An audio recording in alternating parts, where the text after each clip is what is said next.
Hello everyone, welcome back to Screamers. It is just Maya and I this week, as Honor is unfortunately feeling a little bit poorly, but we are here to catch up on all the goings on from the WSL's official derby weekend. Shall we get into it? Let's go. So we are fresh off our red carpet treatment at Brisbane Road. Slowly regaining the feeling in my fingers and toes. The Directors' Lounge, no less. Oh yeah, we're fancy now, guys. We're moving on up in the world. Thanks to Indivisa and Nike. Yeah, big thank you to Indivisa. So maybe we should go backwards through the games and start with Arsenal Spurs. Are you feeling calm enough? You ready to talk about it? You sure? I have to obviously eat my hat from last week when I said I was pretty sure we were going to win this game. What was that comment on the TikTok? RIP Maya's mentions if Arsenal don't win the game. At the start of the game, you predicted that you were going to win. And at half time, I was like, do you want to revisit that? You're like, no, we're still going to win. Still going to win. And no, it was just the battle of 4th and 5th really came through with a 0-0 draw. Honestly, it's the hope that kills you. It was not a good showing from Arsenal, I don't think. It just seemed from the beginning that the vibes were off. Yeah. It seemed like everyone looked tired or pissed off. They were all kind of shouting at each other. So aggy with each other. Like, Yeah. what was going on? Like, there must have been something that's... You don't have that level of agginess between players if something hasn't gone on. Yeah, exactly. And yeah, maybe you do really want to win, but they're all professional enough to know how to channel that energy. But from Spurs' point of view, it's definitely the best I've seen them playing in North London derby. Yeah, they were fantastic. They were defending so well. Yeah. I was slightly worried because I think Ashley Neville's not been starting every game this season. And I did wonder how she was going to fare, because Caitlin Ford's been good. Yeah. But I thought Ashley Neville played really... I thought that, the whole Spurs team, I thought played really well. I thought Tamberg would have more opportunities because she looked a threat whenever she was sort of getting the ball, but they didn't really make a lot out of it. No. I mean, it's not like they had loads of shots on goal. No. But it was pretty end-to-end stuff. Yeah. And not what the North London derby has been in the past few years. Very good game for a neutral to watch from hospitality seats on high. And like great crowd and great vibe as well. Like shout out to Spurs because they brought a really big crowd. It's the biggest crowd I've seen, actually. Yeah. I go to quite a few, as we both know, quite a few Brisbane Road games, and I've never seen a crowd that big. No. So fair play. And vibey and loud. And there was one kid sat right underneath us. Every time the Arsenal fans were going off, he was like, no, I alone must defend Spurs. I alone, and my 6 years of experience, will stand up and fight all of that stand of adults. Those are the fans we love to see. He was so aggy, bless him. So yeah, a 0-0 draw. Yeah. Well, I think we should dig more into Arsenal when we get onto Champions League. Yeah. But leaving a lot to be desired at the moment. Yeah, but I think it's another good performance for Spurs, and they'll be able to continue building off it for the season because I just think they're looking a really interconnected team, and you could see that the change of that when I thought Beth England when she came on was really good. But then the more substitutes that Spurs made, they lost a little bit of that way. I think that's exactly what happened to them last week as well. Yeah, so I think it's there. But it's exciting to see players like Lena Gunning-Williams coming on because like the future of Spurs. I think they just need to build up that depth a little bit more. But nice way to cap the weekend. Definitely. And then yesterday we had the other official derby making up our official WSL derby weekend, the Manchester derby. Not the result I thought we were going to see. Yeah, I'm really glad I captained Jess Park in fantasy football. Oh, that's not worked out well for me. We were playing football yesterday. Had a crossover with the Manchester derby kicking off and then got the score up. I was like, sorry, what do you mean? What do you mean Man City are 2-0 up? What? I know. Especially after Man U's performance midweek. I was like doubly surprised. I thought they were going to come off the back of that all guns blazing, so confident. The defence was so good in that game. The attacks were so good in that game. The midfield was so good in that game. Yeah. Man City just absolutely bested them yesterday, I thought. It kind of felt like maybe Man United regressed back to, or were still sort of in shock from the loss the previous weekend. And the Champions League hadn't been that moment to reset. They just kind of lost a bit of confidence with their form in the league. It did feel like it could be a really tight game going into it. I mean, we said, didn't we? We're like, City have been inconsistent, but when they're on, they're like hot. And then United have been great, but maybe some, openings starting to creep into the back line. But I would never have thought it would be a 3-goal. I thought it would be a lot tighter than that. I mean, Man City, it is all starting to come together for them. They've got the confidence of being top of the table for the first time this season last weekend. Yep. They've got players like Hemp back, which is always going to transform your side. So I think, it's all moving in the right direction for them. Yeah. And they are really capitalising on Chelsea dropping points. They are. And I think not having Champions League football is... Yeah. They're having the ability, players aren't overworked. They can really just focus on the league. I did see a really funny tweet though. It was like, Man City could win this Champions League if they were in it. But they could. They look great, and also I just love how Kasparai is growing both in stature and importance. She's been important to that team for so long, but I really feel like I see the succession plan for City in terms of the captaincy. Green was extended till 2027, and I think she'll be 34 maybe around then. Could see her maybe stepping into those shoes, definitely. Yeah. I mean, she's done a few interviews I think this week about kind of her role in the team and how she mentors the younger players, and you can see that on the pitch as well, and also her dominance on the pitch. She is having the season of her life, which I'm so happy for her. I love watching her play. She's such a fun player to watch. She's everywhere. So that was a really exciting game. Yeah, and it did set them up nicely for Chelsea dropping points today against the mighty Liverpool. I honestly almost thought, when I joked last week about our first win of the season was going to come against Chelsea, and I was watching us play, I was like, maybe it might. We look good, and Chelsea don't. It might actually win.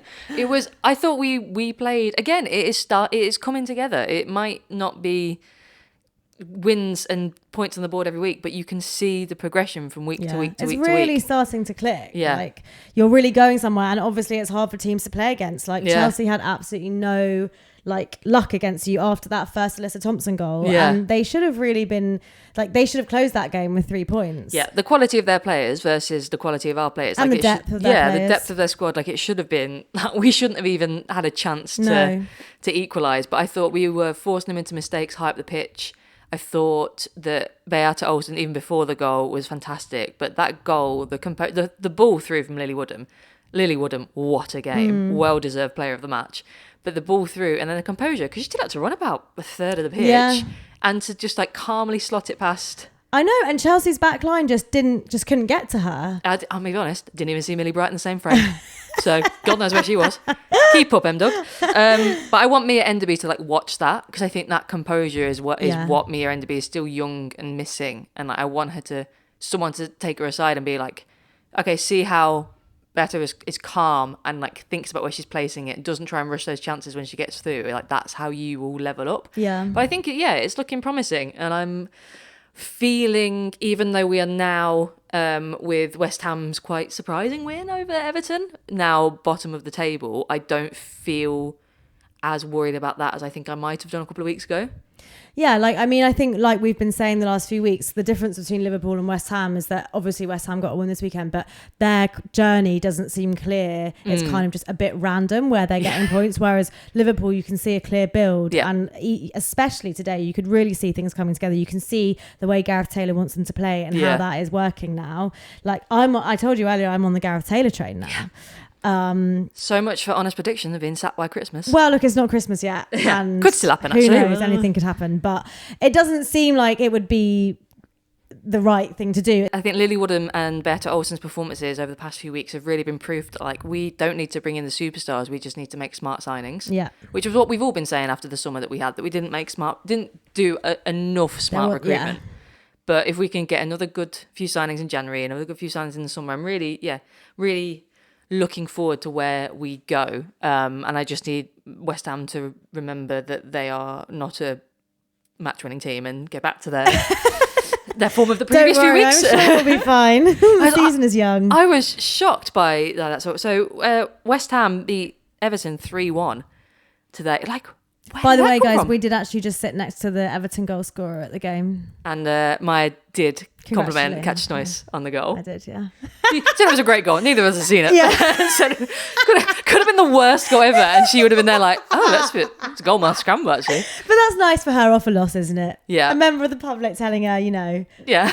We didn't talk her ear off about screamers, just congratulated her on our goal. Yeah, just acted really cool and composed. And we both quite chic. Both had a photo up of her on our phone just to double check that it definitely was her. We were she's just been playing in Dagenham. Yeah. Could she have got over here? And she did it she'd showered and washed her hair. So, you know, she's been very efficient there. This feels like the latest in the series of, you know, when you were figuring out where Ellie Carpenter and Danielle Van der Donk were going to live based on journey time. I just imagine you like cataloguing the best ways for Catch a Snoise to get between Dagenham and Redbridge and Brisbane Road. I was like, should I Google Catch a Snoise identical twin? No, it was her. It was her. Yeah. Or her twin very graciously was like, thank you so much. Yes, I did score a great one. Thank you. Anyway, just a bit of celeb spotting there, guys. Yeah, but yeah, it was a quite surprising win that takes West Ham up to 11th on the table. Anouk Denton opening and scoring, which is always quite fun. But Martinez, I think we said when she got her first goal this season, then it would open up again. She just needed that confidence. So it's nice to see her like on the score sheet again. But yeah, West Ham, that's it now. Just calm down. Are we all agreed? Yes. Yeah. Return to your place at the bottom of the table. Apparently, I saw on Twitter someone on comms was saying that, you know, Brian Sorensen and his single AirPod. Commentators were saying like, oh, that's really become the trend among managers now that Sonia Bonpastor's been doing it. It's like, no, Brian was here first. Like, this is not a Sonia thing. I've noticed Martin Ho's been wearing both. Martin Ho in his like the blackest matte black gloves I've ever seen that stood out so much from his thing, and he just constantly was posing. The mime artist. Just miming his way along the touchline. And we obviously didn't get to watch all of them, but Brighton beat Leicester 4-1, which is quite a good result for them after they lost to Charlton in the League Cup in the week. And Aston Villa lost 3-1 to London City Lionesses. Goodness. Which... starting to come together for London City Lionesses, the slow burn season is continuing. Yeah. I mean, I don't know if I see them jumping Arsenal or Spurs in the table. Maybe Spurs. I mean, we forget, like, we're not even halfway through yet. True. So I do wonder, because their quality is such that if they really do get it together, I think they probably could jump Spurs. I like to think they wouldn't jump Arsenal, but I mean, anything could happen, I think. Who knows? Before the Christmas transfer window opens, we'll probably make some predictions on who will sign what. But it'll be interesting to see if Michelle Can goes on another spending spree. Because it doesn't feel like they're missing anything. So I don't know who she would bring in. I guess apart from like the depth of the top three teams. Yeah. But yeah, I mean, they've got so much to do in terms of relationships on the pitch. I would say bringing in loads and loads of new people is not necessarily the priority. It's just going to disrupt it again. Yeah, but Lord knows they've got the money. So let's see. And then midweek, we had some Champions League games, more of this league. I've got absolute PTSD from this Bayern Munich Arsenal fixture from last year. Thank God you didn't go out this year. Thank God I didn't punish myself for a second year running. I saw a tweet that sums up my feelings on this game for me. Yeah. Which is, I would follow Arsenal to hell and back, but I just wish they'd stop going there. And that, honestly, is how I feel. Even more so now after today's game. But it's character building. No, it's not character building, Jessie. It's not. It is. It's not, because the character should be built by now.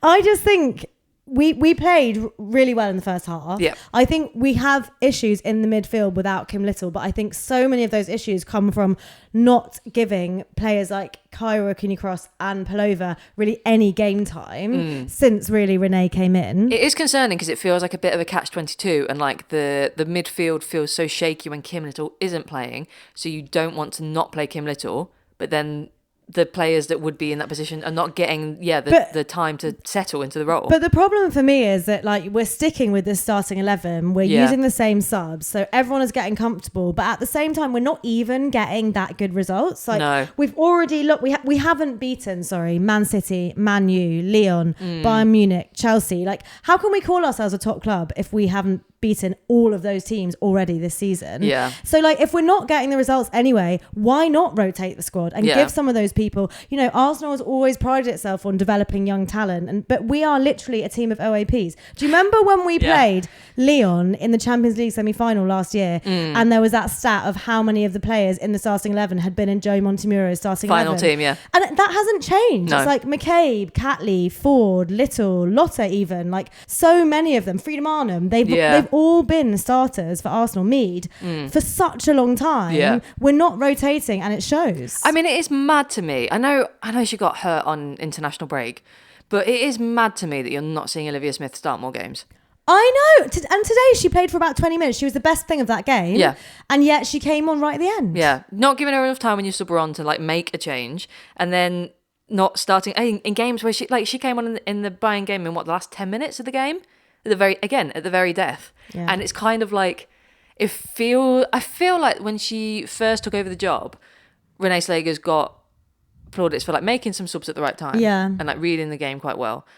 She's not. I don't think you would hold her up as one of the best examples of like in-game management, but still, like was making the right subs at the right time. Whereas now it feels like she's not really pulling the creative substitution trigger until like the game is kind of slipping away. Yeah.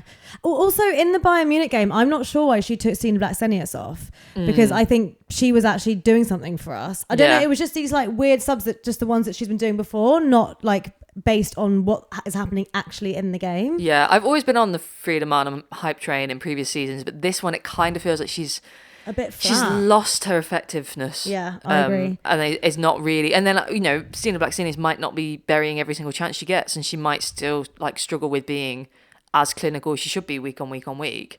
But I think she's still. I think it was Ian Rush was like, yeah, you don't worry when strikers miss the chances. You worry when they're not in the position to get those chances. Yeah, exactly. And she's really good at running through defences and running around them and beating them and getting through. But I just think watching that game midweek, Arsenal just lack a ruthlessness that they need to have.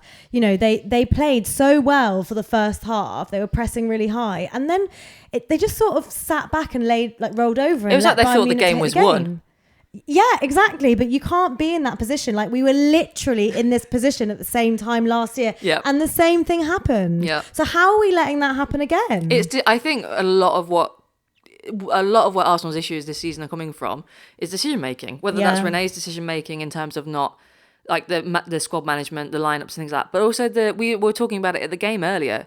The difference with when you watch Chelsea playing at top form is they make decisions quickly. Yeah. They decide to do things quickly. They have the confidence to commit to an action. Yeah. And Arsenal were just sort of like, oh, not sure, we'll just pass it. We could go, but we're not going to go. And then we've got 2-goal leads, we'll sort of sit back. And I find it crazy that we're lacking that confidence, given we literally won the Champions League last year. Well, you know who you are. You're the champions of Europe. What more do you need to be able to bury a fucking game against Bayern Munich that you're 2-0 up in? I think you need Pernilla Harder to not come on and Clara Ball to just be disappeared somewhere. Haunts my dreams in these games. It was when I could hear the strains of the Jaws theme where she was approaching the sideline to be subbed on. It's anyway. Side note though, Georgia Samway is out of contract this summer, so if Arsenal is not trying to get her for our midfield, it's over for them. It's over. You're done with Arsenal. if Arsenal don't sign Georgia Samway, despite no real links, no real attachment to Arsenal. I have a deep attachment. I know you do. And that's what this feels like. This feels very comparable to my belief that, founded on again no evidence, that Elia Pilgrim is going to come to Liverpool. Yeah, I know. We're just Delulu. Yeah, it's just what we want to see. But also, the one thing I will say for Arsenal in terms of the Champions League is that we have had our harder matches in the league first, so we should be winning some of our next matches. Let's see, because Chelsea didn't manage to beat 11, but let's see. Yeah, your next game is against Real Madrid, who did make really hard work of it in their draw with Paris FC. Yeah. I thought, not that Paris was sort of running the show, but they got a penalty, which was a little bit, soft. But, buried the penalty and then defended for their lives for the rest of the game. And Real Madrid were effectively throwing the kitchen sink and then some at them. And it took them to the 93rd minute for Caroline Weir to pop up and score. So, I don't think... But again, who knows what team will turn up? Because I don't think the way Real Madrid have been playing at some games in the Champions League is necessarily, enough to strike fear into the heart. But we'll see. And then you also have Twente and Leuven. You'd like to think that's 6 points. I would like to think that, yeah. But I'd like to think a lot of things with this Arsenal side, and they don't materialise.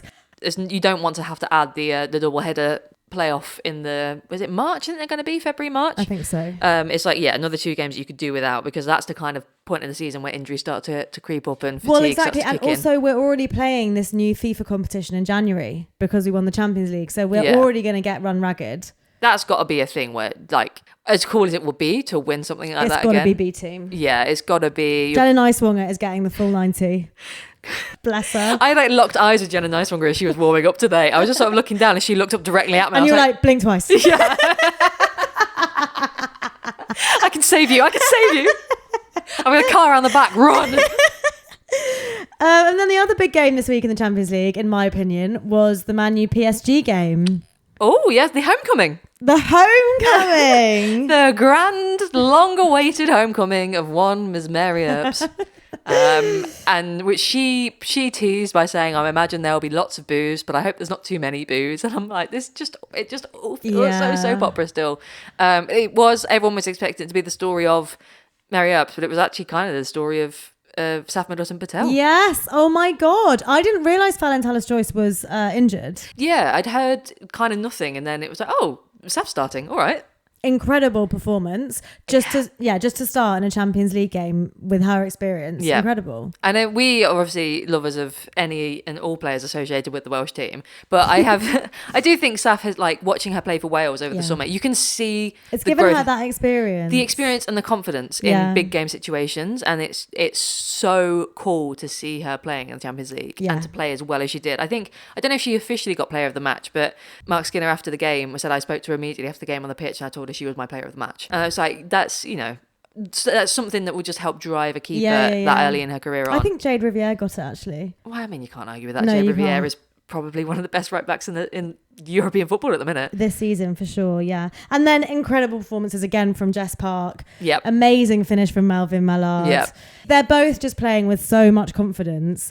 It's so exciting for Man U because it's their first time in the Champions League and they are, like, on fire. Let me look at the Champions League table.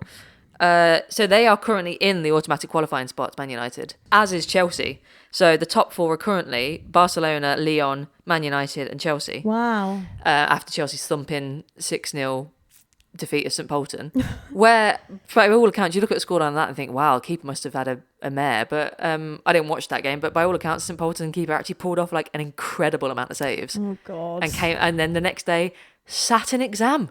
Because she's also a training to be a doctor. Yeah, I saw that. I imagine being like, oh, I've got Champions League on that night. And the next day is the exam. And then you've got teams like Vålerenga who got their first Champions League win against Roma. Which I also had PTSD from remembering being when we were turned up to a game at Roma over an hour earlier than we should have done at that tiny stadium on the outskirts of the city. But my favourite thing about that was the Vålerenga coach had a touchline ban, so he was just in with the away fans leading a chance the entire game. Imagine that happening in the WSL. Also, that's the best game to be in with the fans when you win. But they were like, they had the players afterwards, they were like bringing in the chef into the like players like bouncing at the end because they were like, no, everybody's coming in. Photographer, get in. Chef, get in. Such a vibe. But yeah, so the Champions League will be back next week, and then it's off again until December. So hopefully we can get some points. Oh, hopefully there'll be a bit more promise from Arsenal next week, but we'll see. Well, after the official derby weekend, I think it's only right we do another round of Screamers of the Week, don't you? Let's do it. So, Maya, you won last week with Freya Godfrey, activating all of the Arsenal fans. I'm thrilled. I'm not going to lie, I was quite surprised. But I was too. I only saw this morning when you sent me that I had won. I could always lie to you. You never, ever check. Can I tell you why? It's because I just don't know how to check results of a poll on Instagram. So it's like... Honestly, I can only do it if I do a vote and then I can see the percentages. I'm just imagining you like creating all of these burner accounts just so you can continue to vote just to see what the score is. I'm not familiar really with the back end, by the way. So I never know if I've won. I'm so sorry. But I did. But you did win. So, quite comprehensively. Go on, Freya. Maybe I'll show you how to find the results. Thank you. I don't know. After this. Right, well, who are you picking this week then? So shout out to both Olga Carmona and Melvin Millard's goal in that Man U PSG game. I have an Olga Carmona Well, I'm not pick. choosing that goal, but I'm just saying they were screamers, both of them. But the one I'm choosing is an absolutely thumping return from Hempo in the Manchester derby. A really brilliant Kasperai assist, perfectly drops it to Hempo in space, and then she just, it's just an absolute screamer. What a way to come back from injury. Yeah.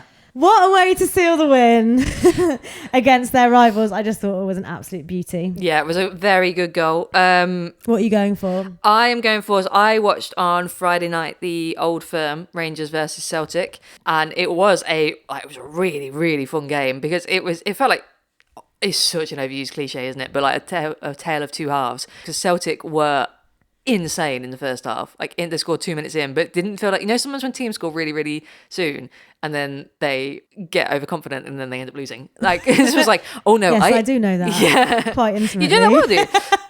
This kind of felt like Celtic would be like 10-0 up by half time, and then the second half Rangers came out and it was like Celtic had forgotten to play football, and it was like pegging each other back by a goal each time. But then it was the Rangers winner by Macaulay was just an absolute back. We were saying when we were watching it, oh, it'd be great if there was a goal now. And then Macaulay just kind of picks the ball up and just leathers it across the goal into the far. Like the keeper has absolutely no chance. And then it was like, Ibrox went absolutely mad. It was what a way to win the derby. Derby weekend. So on theme. Very on brand. But yeah, Macaulay is my pick. And then from Honor, she has sent through her pick for the Screamers of the Week. I'm afraid I actually refuse to read it out. So it's Alyssa Thompson's goal versus Liverpool. So it's a good thing Honor's not here to defend that choice in person. No, but it was a great goal. It was like what's becoming even though she's only scored 2 in the WSL, it's like becoming, they've both been that type of goal. Yeah, haven't they? It's she's gonna cut in. You just don't know when. Yeah. And when she does, she'll probably score. But yeah, so we'll put the clips of those goals up on Instagram for you to vote on. Maya, for you to vote on repeatedly to see how the vote is going. And then you'll be able to pick your favourite Screamer of the Week on Instagram stories and on Spotify. So we have entered the NWSL playoffs. Yes, we have. We have, yeah. Screamers FC. Yeah, it's quite the ordeal, three of us. Did you guys not realise we've been flying transatlantic to play in the NWSL? So if you haven't yet listened to our NWSL episode, yes, or you're not familiar with the NWSL, basically they have a league just like ours, and then somebody wins that league. This year it was Kansas City Current. Mm-hmm. And then the top 8 teams then go into playoffs, which is like a mini knockout league. Yep. So they have quarterfinals, semi-finals and the finals. So the second semi-final is tonight. Yes. We've had the first semi-final. Yep. Which saw Washington Spirits, Michelle Kang's American team, defeat Portland Thorns 2-0. Home of Esme Morgan. Yes. She's like the new sort of darling of Washington Spirit. Oh my God. Yeah. Like when she was jumping, when they got through to the semi-finals, and she was just jumping up and like climbing into the crowd. And I'm like, go on, Es, off you go. It's so like she is... Yeah, just the heart of that team. Yeah. And then the second semi-final, which is tonight, will be Gotham, who got through to that semi-final with a last-minute header from Katie Stengel of Liverpool fame. Yep. And they will be playing Orlando Pride. Yeah, who knocked out Jess Fishlock's Seattle Reign 2-0. Was really kind of hoping that Jess Fishlock will go all the way. Yeah, she deserves it. Yeah. Obviously, we're going to say that. Yeah, obviously we're going to say that. And I think I am going to commit to getting, the more I see it, the more I really like that Seattle Reign kit. So I think I am going to commit to getting it with Fishlock on the back. Nice. It's got to be done. But it's quite cool this season. Obviously, Thorns have been knocked out now, but all the teams in the semi-finals are the previous 4 winners of the NWSL playoffs. I mean, they say it's the most competitive league, but then also if it's the same teams getting through to the semi-finals, is it the most competitive league? I don't know. Up to her, might have to revisit your rankings. I guess we should actually talk a bit about, other than our love for Esme Morgan, the actual result and the game of Washington Spirit versus Portland Thorns, and the first goal. I mean, West Ham have had a season, but I wonder how much worse the season might have been if Mackenzie Arnold was still there, because her actions for the first Spirit goal were not great. Lack of. Yeah, I don't think you should have... Listen, a keeper comes charging out the box to the defenders are nowhere to be seen and has to make a decision. Fine, you see it happen all the time. What you don't often see is then when the keeper completely fluffs the tackle, just kind of stop and turn and just kind of turned and watched Gift Mundy just run and just score. I'm like, no, at least make it look like you're trying to get back. I mean, but fair play to Portland Thorns for even getting to the semi-final, because they have had so many injuries this season. We will be tuning in on Saturday to watch the final. It's at the home of Bay FC, which just feels really quite insulting to host the final at the stadium of a team who were nowhere near making it there. But yeah, stay tuned. And before we go, should we do another check-in on the Woso community notice board? See what's been happening? Yeah, I think the biggest thing that has rocked the world of English women's football this week is Sky Sports' little sister. Little sis, no, little Gone sis. but never forgotten. Little sis, thank you. Not little sister, little sis. Sparkle emoji. She has been chased out of this world. Yeah, she's been killed off after 3 days. It's like the making of a true crime documentary, isn't it? I've just never seen the women's football world unite so ferociously behind one thing, which is anti-Sky Sports Halo. I've never seen just a bizarre decision. Or a more like condescending packaging of women's sports. If you're the one of 5 people who haven't seen this this week, yeah, Sky Sports launched a new, I think it was just TikTok, wasn't it? Or was it Instagram as well? I think it was a TikTok channel. They launched a new channel called Sky Sports Halo. Lots of pastel, that kind of same orange, pink, yellow gradient that's on lots of things that are targeted at women's sports fans. And it did feel like it confused its own premise. It was ostensibly to engage women's sports fans, but then in some comments it was like, no, it's not for fans of women's sport, it's for women's fans of sport, yeah. Which then begged the question, why can't those people just engage with the Sky Sports account? Also, okay, when are you going to set up Sky Sports? I don't know. Bro. Yes, the little bro of Sky Sports. It just felt like it was just this weird, like, yassifying sport in a way that no one asked for. While also being like, I don't want to hypothesize about who was behind the account, but what felt like but people... we'd love to know. We'd love to know. Please raise your hand if it is you. We would love to know. But, like, also using memes incorrectly and using trending TikTok sounds like 2 months after they have been a trend and using them again incorrectly, and like describing goals from Erling Haaland as like when the hot girl walk times matcha combination hits.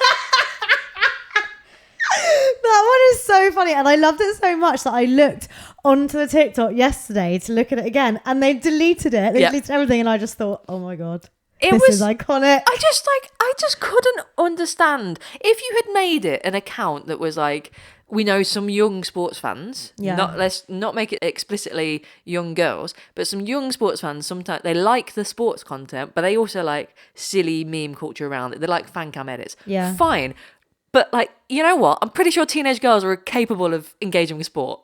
Like, I don't think they need sparkly pink writing and the like nothing mentions against of sparkly pink nothing writing. against sparkly pink writing, but like it's not the only conduit through which teenage girls can understand sport. And also, it was almost like a sort of AI robot had written them. Yeah. Like, it didn't really even make sense. No, I don't think many of them made sense. The Bunny Shaw one, it's not clocking to you that I'm standing on business. It's like, again, it doesn't really work. Unfortunately, Sky Sports Halo, they girl bossed too close to the sun. They really did. And in their own words.